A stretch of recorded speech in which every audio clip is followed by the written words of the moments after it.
Salut les petits amis de No Life, entrez donc, faites comme chez vous. Vous connaissez la maison? Regardez ce que je vous ai collé sur le bar. Allez-y, servez-vous, c'est ma tournée. Si, ça me fait plaisir. Vous allez voir, regardez-moi ça. La classe, des voitures de riches, des voitures de luxe, des voitures virtuelles. C'est pour ça que je me permets de vous les offrir en fait. C'est des voitures de Gran Turismo 5 Prologue, regardez. C'était livré dans une magnifique pochette qui s'emboîte avec toutes ces petites cartes de voitures absolument magnifiques. C'est pas Gran Turismo 5 définitif, on ne l'aura qu'à Noël l'année prochaine. C'est un avant-goût en quelque sorte. Vous avez déjà fait le coup du Prologue avec le dernier Gran Turismo, bah ils refont la même chose. Je vais vous expliquer tout ça, suivez-moi, venez à la cave et regardez bien, j'ai branché le petit fil, ça part de la Freebox, merveilleuse Freebox grâce à laquelle vous pouvez capter No Life et grâce à laquelle on peut aussi jouer en réseau et regarder la télé, faire des choses merveilleuses. Je suis pas payé par Free pour dire ça, mais voilà. Bref, venez voir, j'ai tout préparé, j'ai carrément un volant. J'ai un pédalier, alors là merci monsieur Sega qui m'avait gentiment laissé ce pédalier, on avait testé Sega Rally souvenez-vous, et j'avais pleurniché à l'antenne pour avoir le droit de garder ce merveilleux volant Logitech, et monsieur Sega, monsieur Logitech me l'ont offert, voilà. Bon, je crois que vous n'aurez jamais entendu autant de pubs dans un chez Marcus, voilà, mais c'est sincère, c'est des remerciements sincères, parce que grâce à eux, on va pouvoir jouer à Gran Turismo comme si on était dans des vraies voitures de riches, des vraies voitures de luxe. Alors regardez, je mets mon petit pédalier par terre, je mets le micro à côté, on va se débrouiller. Voilà, et on va aller faire des courses. Alors attention, j'ai appuyé sur rien. Il faut que je cale bien mon petit pédalier. Voilà. Je passe les cinématiques, vous les avez assez vues. Hein. Voilà, on va jouer aujourd'hui pour de vrai. En plus, avec le volant, franchement, on a l'impression d'y être. C'est assez super. On va tout de suite aller faire une course. Regardez, je me suis acheté une petite Austin. Une Austin Mini Cooper. J'ai trouvé ça tout mignon. Plutôt que commencer avec des grosses voitures, moi j'aime bien commencer avec des voitures pourries. J'avais commencé avec une pauvre Fiat, l'ancien Gran Turismo. Et ben là, voilà, je vais commencer avec ça. Quelle course je vais vous faire voir? La plus jolie. Histoire que vous voyez comme c'est beau ce jeu. Ça se passe en Norvège, dans la montagne. Alors regardez bien, je m'installe comme un petit vieux. Je me mets des coussins dans le dos. J'aurais pu mettre un siège à boules, ça aurait été top. Comme les vrais vieux. Voilà, comme ça je suis bien calé. Et surtout, je me mets en chaussettes. J'enlève mes chaussons. Je joue en chaussettes. Comme les vrais professionnels de Gran Turismo. Moi, je suis un gros nul, hein, mais c'est vrai qu'on sent bien. Si on garde ses chaussures, on sent pas tellement le pédalier en dessous. Et du coup, on a du mal à jouer correctement. Alors que là, vous allez voir qu'on peut jouer. Enfin, si je me débrouille pas trop mal. On peut sentir toute la finesse des commandes. C'est parti, regardez. J'ai mis la vue interne parce que c'est la plus pratique. C'est celle qui permet d'avoir sous le nez immédiatement son compteur. Je suis un gros débutant, donc j'ai gardé toutes les aides. Vous voyez ces espèces de pointillés bleus là sur la route? Ça m'indique la meilleure trajectoire. Et s'il y a du rouge, ça veut dire qu'il faut que je freine parce que j'arrive trop vite. Donc ça, c'est super pour les buses comme moi qui ne savent pas conduire, d'avoir cette espèce d'indication. Regardez là, on voit bien qu'il faut que je freine si je veux pouvoir passer ce virage dans de bonnes conditions. Sauf que sur la fin, j'étais pas terrible. Voilà, donc l'idée c'est que c'est vraiment un truc pour ceux qui adorent la conduite pour de vrai. Avec un volant, franchement, c'est le bonheur. C'est vrai qu'on a l'impression d'y être. Ça, c'est un petit volant à retour de force en plus. C'est-à-dire quand je suis passé tout à l'heure sur le petit pont en bois, si cher à Yves Duteil, ben, j'ai senti les planches vibrer sous moi, donc le volant vibre. Et puis quand je suis en train de tourner, ben, j'ai un peu du mal à tourner le volant. Par contre, si la voiture décolle et est en l'air, là les roues sont dans le vide et je peux tourner les roues, je peux tourner le volant de manière beaucoup plus facile, quoi. Voilà, donc ça donne des sensations de conduite assez impressionnantes. Ça se joue très bien aussi à la manette, il n'y a pas de souci. Mais c'est vrai que tant qu'à se taper une vraie simulation, c'est un vrai bonheur. En plus, pas frimer, mais moi vous avez vu, j'ai mon grand écran là. Donc c'est comme si j'étais vraiment quelque part en Norvège en train de faire cette course. Sauf qu'un vrai pilote ne parle pas aux passagers. C'est écrit à l'arrière des bus, on n'a pas le droit de parler aux passagers normalement, vous savez. Ben moi je suis obligé de vous parler en même temps. Donc je suis pas très concentré. Me voilà quand même deuxième, je vais essayer de finir cette course premier, pardon. Regardez, bon les spectateurs sont pas terribles. Je voulais les faire voir, on va dire que je les fais exprès. Par contre les décors c'est magnifique. Regardez la montagne dans le fond, on a vraiment l'impression d'y être. Il y a un sens du détail absolument incroyable. Regardez aussi le bitume qui est un peu abîmé juste sur le bord. Donc ce virage je l'aime pas. Qui est un peu craquelé sur les bords, vous voyez, hop. C'est pas complètement lisse et tout, on va vraiment sur une route de montagne. C'est vraiment super. Regardez aussi la vue intérieure, elle est géniale cette vue. Avec l'ombre sur le volant, sur les mains du personnage, en fonction de ce qui se passe à l'extérieur. C'est vraiment super réussi. Là je vais rentrer dans un tunnel, il va faire plus sombre tout à coup. Donc mes yeux vont s'habituer à la lumière, voilà. Et regardez bien l'embouchure du tunnel, regardez la montagne quand je vais sortir du tunnel, vous allez voir que je suis ébloui. Ça c'est une super idée, regardez bien le haut de la montagne, hop, vous avez vu cette espèce d'éblouissement là? C'est quand même assez fabuleux comme sensation. Il y a carrément des circuits où vous traversez des longs tunnels et quand vous sortez, vous voyez plus rien pendant quelques secondes. Bah ça, je trouve que c'est une bonne façon de vous plonger vraiment dans le jeu, de vous immerger dans la course. Et c'est vraiment super réussi. Oh dis donc, je vais quand même pas finir premier devant vos yeux éblouis. Ouais mais si, on dirait bien, premier sur 8. Prenez des photos, c'est pas tous les jours que ça arrive, hein, Marcus qui arrive premier dans son émission.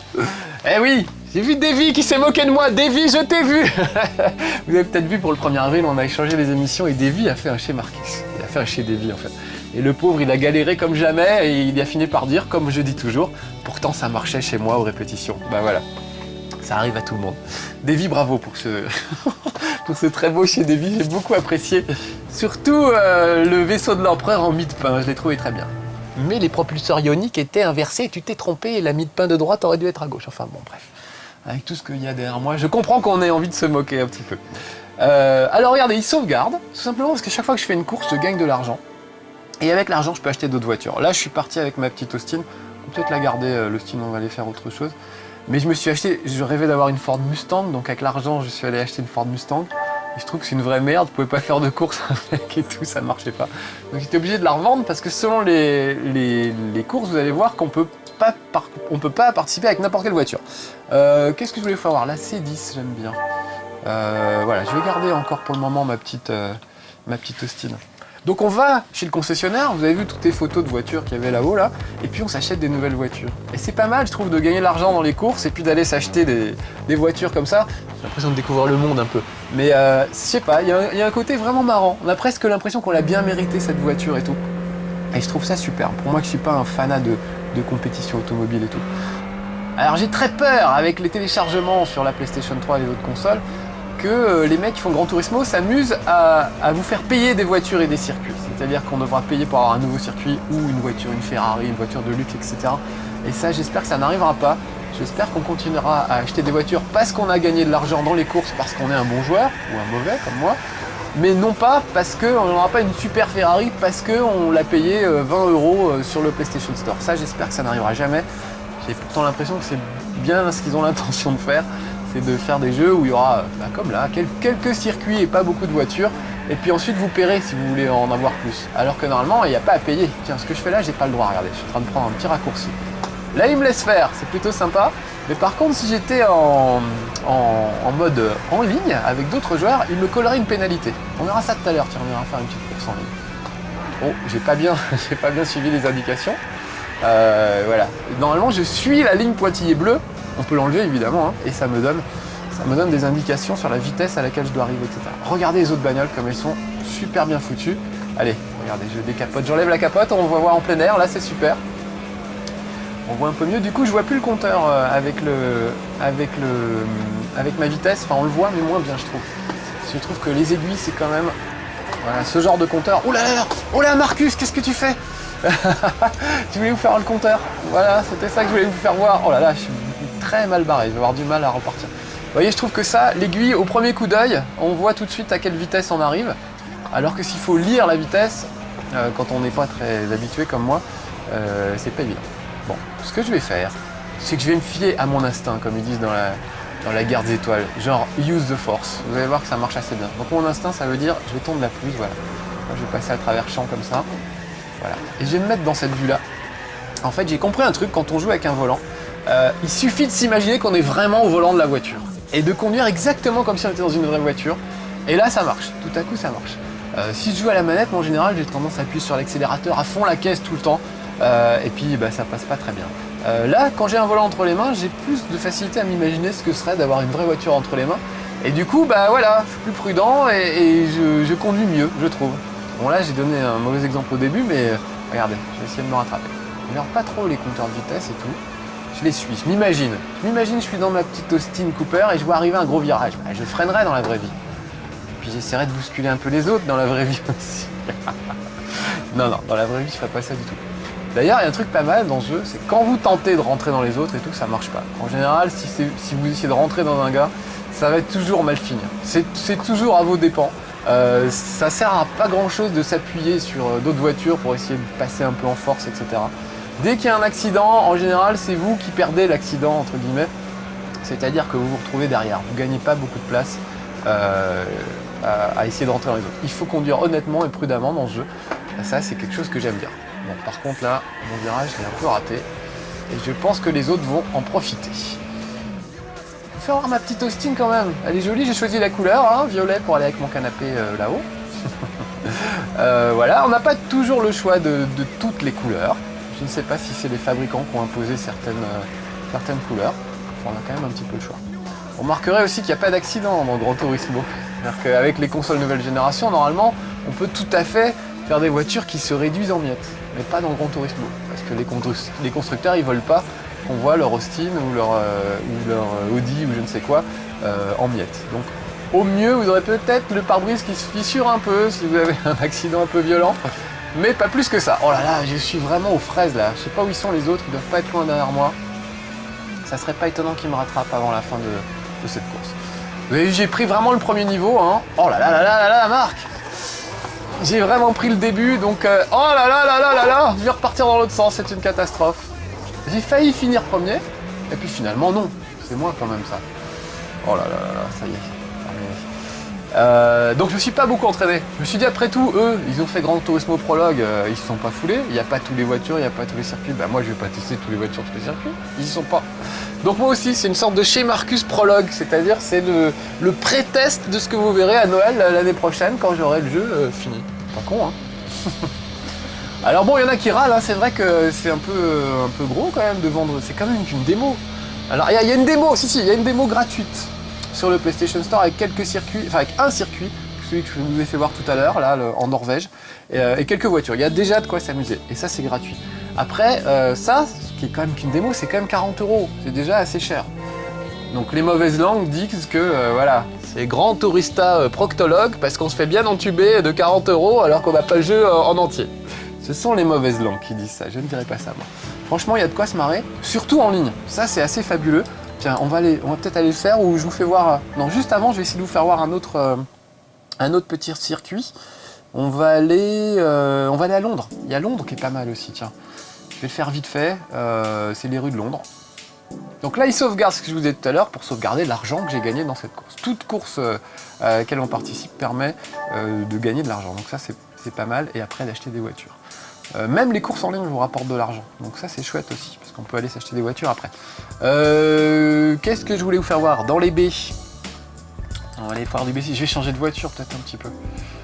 Voilà, là je suis obligé de changer de voiture, regardez. Si j'essaie de participer avec mon Austin, il ne me laisse pas faire. Donc je vais à mon garage. J'ai trié par puissance. Ma Mini Cooper, c'était pas terrible. Ah, Suzuki Cappuccino. On m'a demandé d'acheter ça. C'est une vraie merde. Ça dérape tout le temps. C'est une horreur. Mais j'étais obligé. Si je voulais participer à certaines courses, il me fallait une Suzuki Cappuccino. D'ailleurs, je trouve que c'est pas tellement bien fait ça. Il y a des courses où vous avez besoin d'avoir certains types de voitures. Et quand vous arrivez au garage, bah, vous savez plus trop quoi acheter. On vous laisse à la limite acheter n'importe quoi du moment que vous avez l'argent. Puis vous pointez avec votre voiture, ce qui m'arrive avec ma Ford Mustang. Puis je peux participer à rien, je peux rien faire. Et puis elle est vraiment nulle ma voiture. Donc je trouve que ça, ils auraient dû guider un petit peu plus. Et rendre certaines voitures peut-être obligatoires, puisqu'elles sont obligatoires. Mais les donner gratuitement. Puis qu'après, on puisse aller s'acheter ce qu'on voulait. Alors regardez. Je vous fais voir ça pour vous faire voir à quel point c'est scripté à chaque fois. Là, c'est une course qui se fait juste sur un tour. Mais regardez bien les autres voitures, elles ont toujours la même réaction. Là, vous voyez, le démarrage sur le même. Regardez bien la voiture rouge qui est devant, là, deux voitures devant moi. Je vais essayer de doubler tout le monde. Et si je refais la course tout à l'heure, elles ont exactement les mêmes réactions. Regardez, avec des boîtiers. Voilà, moi j'essaie de les passer comme ça. Ils se mettent tous à peu près toujours dans la même position. Donc c'est assez scripté, l'intelligence artificielle des voitures, enfin c'est pas terrible. J'espère que ça ils amélioreront au fil du jeu. Donc du coup ce qui est intéressant c'est de jouer avec des joueurs humains. Mon intelligence artificielle à moi, elle est pas terrible non plus, je reconnais. Hein. Ah là là, voilà la pelouse, la maudite pelouse.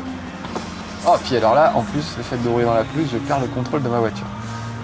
Donc vous voyez, je suis parti, je ne sais plus, 16e. Il faut que j'essaye de remonter. Voilà, donc on n'aura pas le temps parce que je voudrais vous faire voir un peu de jeu en ligne. Je n'aurai pas le temps de vous faire voir 2 fois la même course, mais faites-moi confiance. Quand on observe bien, on s'aperçoit qu'en fait les voitures adverses font toujours la même chose. en tout cas sur les débuts de course. Ils attaquent de la même façon, etc. Donc ça c'est un tout petit peu décevant. Ils auraient pu varier un peu plus comment dire, la façon de conduire des autres pilotes. Voilà, regardez là par exemple, j'essaye de... Voilà, je le frôle, pour une fois c'est passé, mais ce genre de truc d'habitude ça passe pas. Si vous essayez de coincer un gars contre la barrière, de le frôler et tout, c'est à vos dépens, c'est vous qui allez vous retrouver derrière. C'est de la simulation, hein, c'est pas burn-out. Je suis habitué à jouer à burn-out, donc j'ai mes petits réflexes de burn-out, il faut vraiment que je les perde si je veux réussir à quelque chose, si je veux arriver à quelque chose dans Gran Turismo Prologue. Allez, on va aller en ligne tout de suite, vite fait. Je sais que se connecter ça peut prendre un peu de temps, donc il ne nous reste pas beaucoup de temps, on va essayer d'en profiter.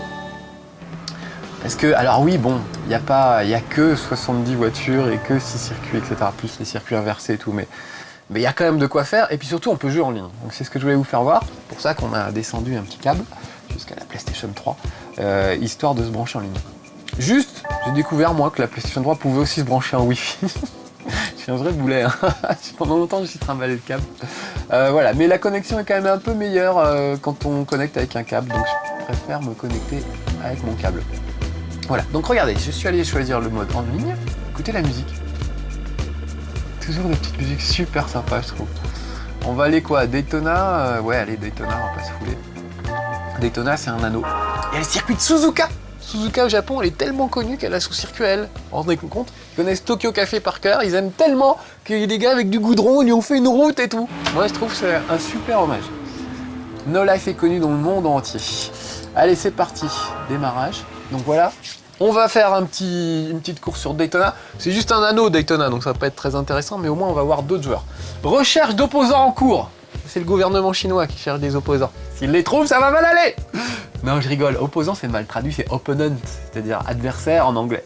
Le gars qui a traduit, il devait être un peu aux fraises. Oh, dis donc, vous avez vu, c'est assez rapide, hein? On n'a pas perdu trop de temps et on va pouvoir commencer la route tout de suite. Alors, je suis avec qui? Avec 6 gars, on pourrait être jusqu'à 16, c'est pas mal, hein? Quand même 12 joueurs et tout, on peut appeler ses potes évidemment. Oh mais on est 12, mais c'est formidable. On va être très nombreux, très bien. Je suis derrière Bibi Scooter. Donc eux aussi voient mon nom qui s'affiche au-dessus de ma voiture, hein, Marcus Deboulet. Et je suis parti en 2e position, dis donc. Je sais pas qui décide de me mettre sur la grille de départ et à quel endroit. Regardez, les autres sont derrière. Voilà Albru qui est en train de me rattraper. Est-ce que je vous ai fait voir toutes les vues? Je ne sais pas. Moi j'adore celle-là, je la trouve fabuleuse. Regardez sur le côté, il est en train de me doubler. Il serait mieux de regarder la route. Sinon je vais pas rester bien longtemps. 1er ou 2e. Oh la vache! Voilà, je suis carrément à l'envers.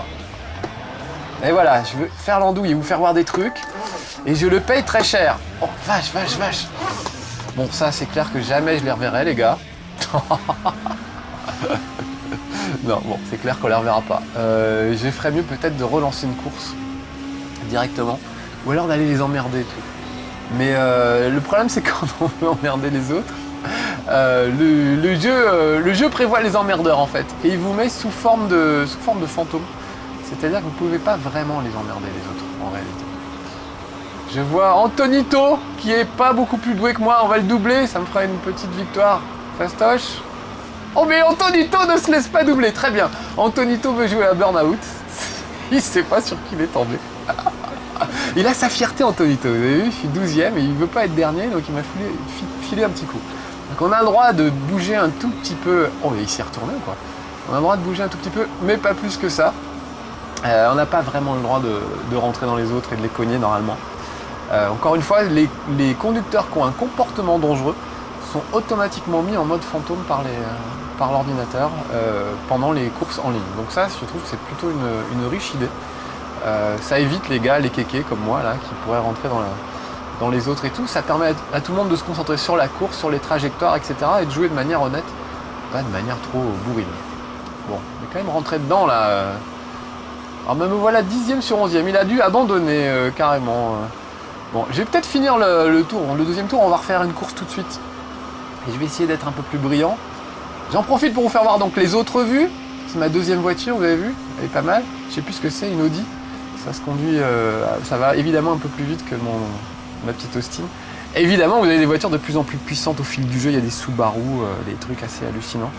Et l'impression de vitesse est très étonnante. Et le même circuit, par exemple le circuit Norvège, quand on le fait avec une Austin et quand on le fait avec une Subaru, et ben c'est pas du tout les mêmes sensations, ça dérape pas pareil, etc. Vraiment, hein, j'ai l'habitude de dire Gran Turismo, c'est une vraie simulation. C'est très très impressionnant.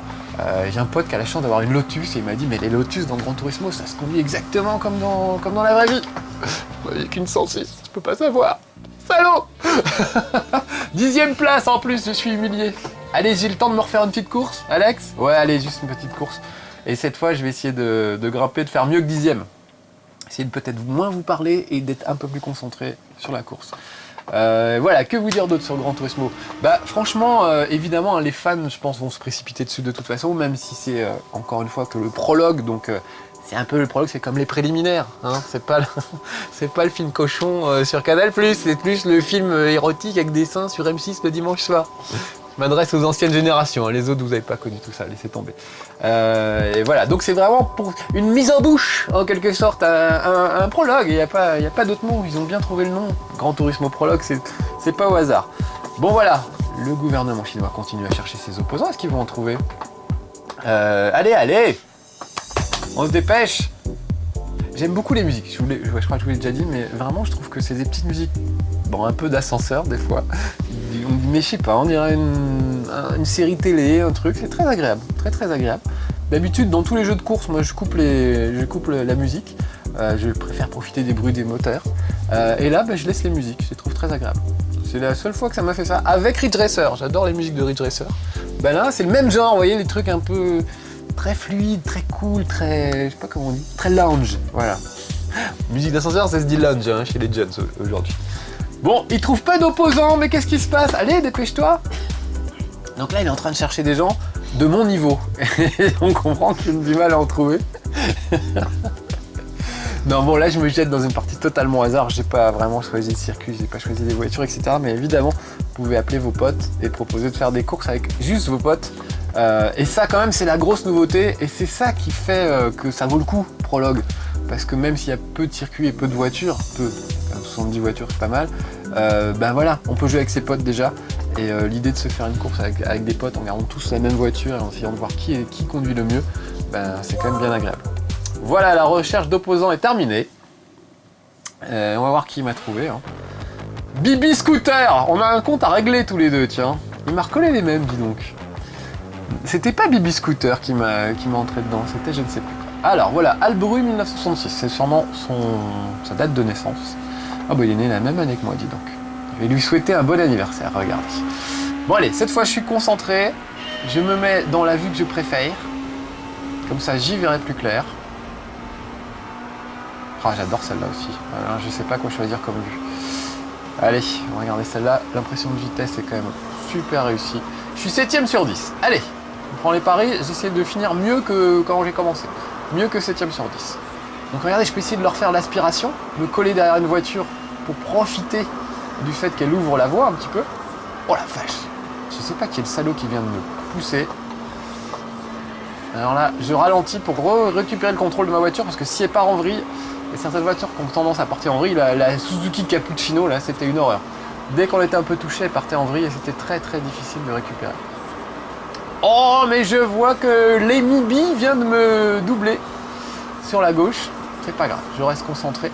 Je suis discrètement mes petits pointillés bleus, vous voyez, qui m'indiquent quoi faire et la meilleure trajectoire possible. Encore une fois, hein, vous autres pilotes chevronnés, on dit donc, on revient là, toi.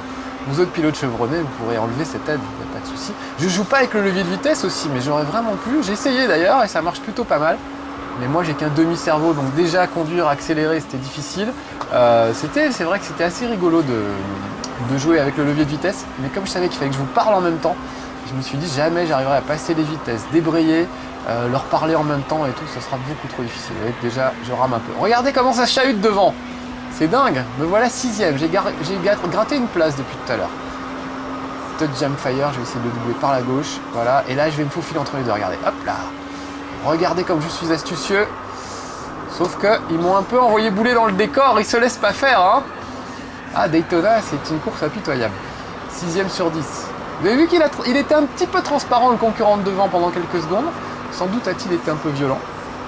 Et là, c'est pas la peine d'essayer de prendre des raccourcis parce que là, vous avez une vraie pénalité. Et on vous ralentit pendant quelques secondes.